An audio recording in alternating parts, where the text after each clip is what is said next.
I'm Peter Lord, and I am the co-founder and co-owner of Aardman in Bristol, and I'm also the creative director there, and I'm also the one of the producers of 𝗙𝗙𝗟𝗪𝗪.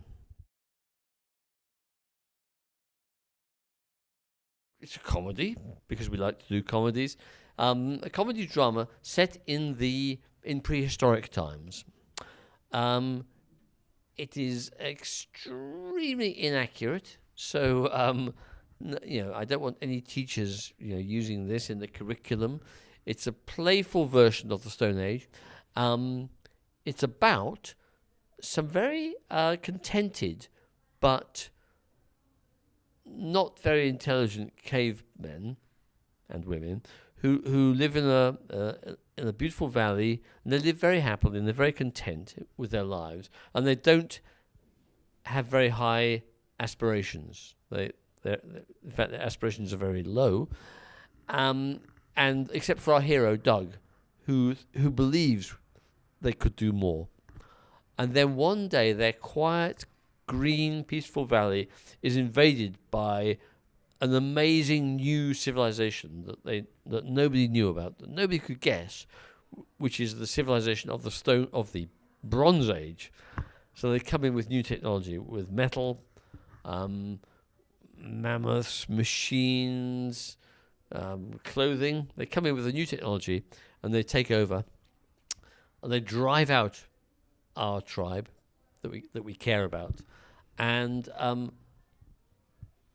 after some excitement, they come to an arrangement whereby the only way to get their home back for the cavemen is to compete with the Bronze Age civilization in a contest, and the contest is a football match. Wow, that's a long evolution. That's a long way. So Morph was our first creation, and he was a very pragmatic creation because he was just this big and made only of modeling clay, which for us was back in 45 years ago was a big experiment, and we discovered that this material was great for animation. There's something perfect about the match of modeling clay and stop frame animation. So we discovered that, and we found that with this modeling clay you could create characters that were quite expressive, and could tell, not only could they tell stories, but they could convey emotions.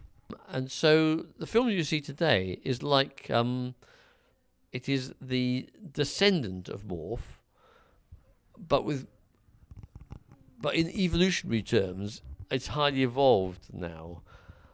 And the funny thing is that now we achieve a rather simple effect in a very complicated way. So when you see the puppets in 𝗙𝗙𝗟𝗪𝗪, and you might imagine that it was made in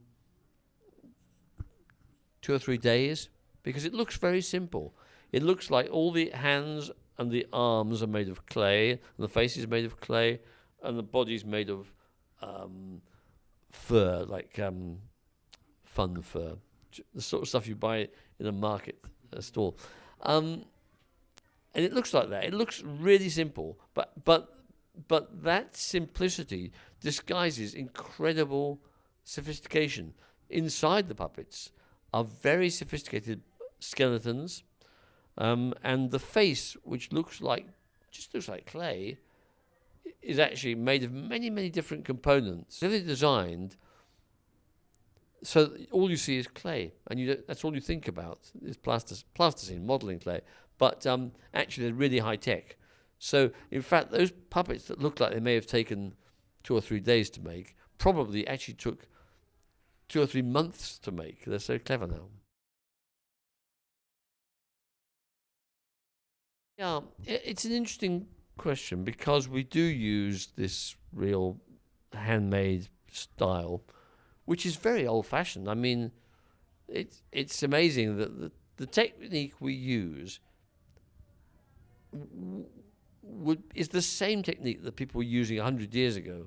You know, obviously, all the details are different. I think doing a stop motion is way more interesting than doing CGI. Personally, I mean, it's the experience of working in a physical set with real things, with puppets, with camera, with lights, with other people around you, a member of a team. I think that's a great thing. You know, I think it's a lovely activity to do. All animation is difficult. It's meant to be, but there's something cooperative and collaborative about stop motion, which is great, I think. And yeah, it's interesting. Like CG animation, whichever studio you're at, the fact is you're going to be sitting at a desk, at a terminal, at a desk, you know, moving your pen or moving your mouse. That's okay. But it's more fun to be, you know, standing up and moving and using your whole body and using your hands, using your head and hands and eyes to bring something to life.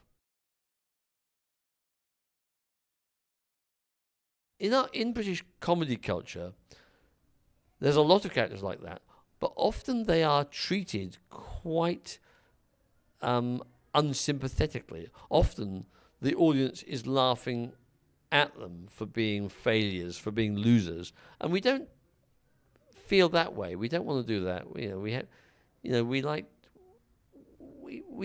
I believe that it's good to celebrate the little person, the good person, you know, the not powerful but good, determined, optimistic.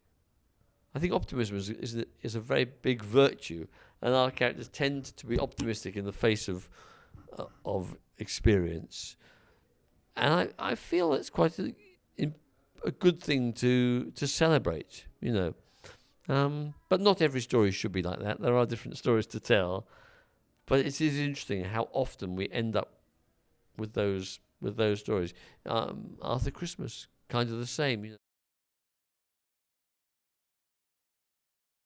Wow, I would recommend it very strongly, because it's a lovely world to work in. I always say it's the most boring thing on earth to say, that you should practice a lot, and that's really boring, I know. But I would say, like, if you do puppet animation, there aren't many places where you can hide.